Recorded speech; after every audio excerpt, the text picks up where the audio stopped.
How to escape gossip traps. Here's the problem. You think gossip is talking. It's not. It's listening. The moment you stay quiet, laugh along, or don't change the subject, you're already in it. Gossip never announces itself. It doesn't start with someone saying, "Let's talk badly about someone." It starts casually, almost friendly. You're just standing there, maybe leaning against a desk, maybe waiting for coffee, maybe just scrolling while half listening. Someone lowers their voice a little and says, "Okay, don't repeat this, but..." You know what's coming. You can feel that tension in your chest, the one that says, "I don't want to be here, but I also don't know how to leave without being weird." So you do what you've done 100 times before. You listen, you nod, you stay quiet. And later, when you're alone, you wonder why the conversation left you feeling slightly gross, slightly anxious, and somehow involved in something that you never agreed to. That is the gossip trap. You don't like gossip. Not really. You don't wake up thinking, "Boy, I sure hope someone trashes another person in front of me today." So why do you keep on ending up in these conversations? That's because gossip doesn't feel like gossip at first, it feels like connection. Someone chooses you to share something with. That feels like trust.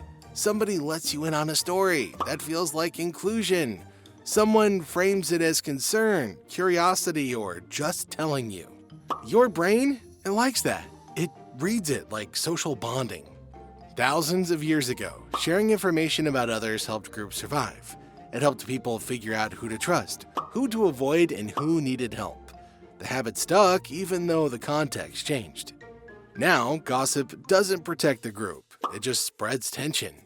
But your brain, it hasn't caught up yet. So when gossip shows up, it feels familiar, comfortable, almost harmless, until it isn't.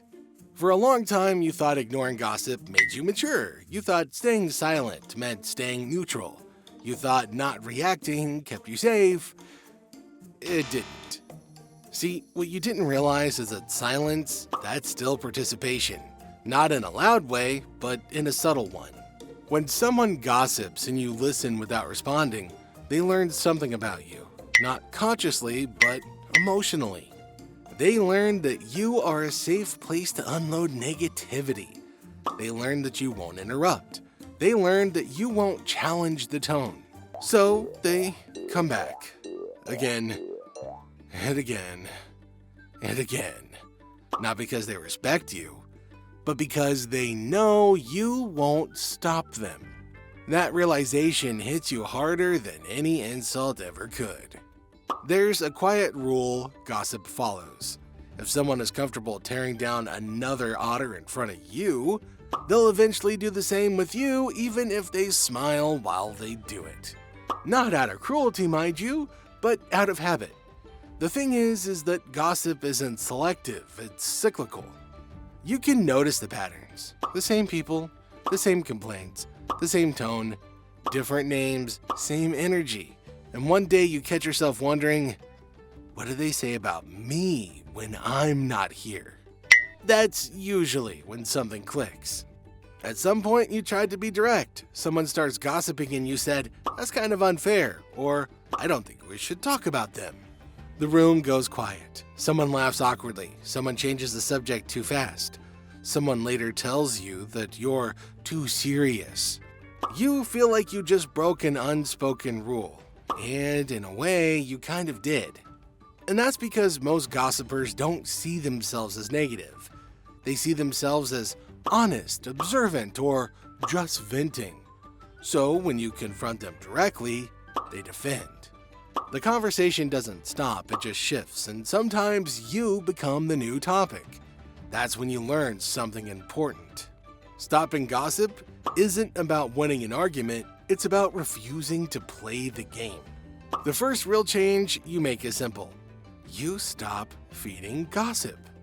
When someone starts talking badly about someone else, you don't agree, but you don't attack either.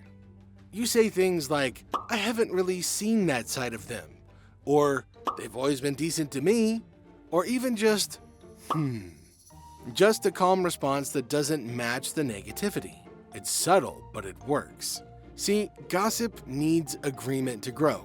When it doesn't get it, it feels awkward to continue. Not awkward enough to cause drama, just awkward enough to lose momentum. And sometimes the otter just keeps going. Well, maybe they're nice to you, but you don't know what they did. You used to feel pressure here, like you had to pick a side. Now you don't. You say something simple like, could be, or everyone has different experiences, or hard to know the full picture. That's it. Neutral language drains emotion from the conversation. Without emotion, gossip collapses. It stops being fun. Once the tone shifts, you redirect. You can just move the conversation somewhere else. So anyway, how's that project going? By the way, did you hear about the deadline change? Speaking of stress, how are you holding up lately? How about that sports game? When you lead, people follow. Most of the time, they were never attached to the gossip itself. They just wanted to talk. So you give them a better option. You learn to be careful with humor. Laughing at gossip encourages it. Laughing around gossip can dissolve it. If a story starts getting dramatic, you might say something like, okay, this is starting to sound like a soap opera. Or, I feel like I missed 3 episodes. The tension breaks. People laugh. But you don't linger. You use the laugh as an exit, not an invitation. See, that part matters. Some people don't want redirection. They want negativity. But you learn to recognize them. With those people, you stop engaging altogether. Short replies, flat tone, no curiosity. Oh, didn't know that. See, no fuel, no fire. Gossip dies quickly when it gets nothing back. Eventually, you choose clarity over comfort. Not aggressively, not emotionally, just honestly. You say things like, I'm trying not to talk about people who aren't here, or I'm working on staying more positive. You don't explain yourself. You don't apologize. If it feels awkward, so be it. Awkwardness passes, but respect lasts. People stop gossiping around you, not because you told them to stop, but because they learned that there's no reward. They talk to you differently. They bring you real problems. They trust you more. You become known as someone safe, not for negativity, but for honesty. Your reputation stays clean, your mind stays calm, and you're no longer involved in stories that don't belong to you. Gossip isn't about other people. It's about boundaries, self-respect, energy.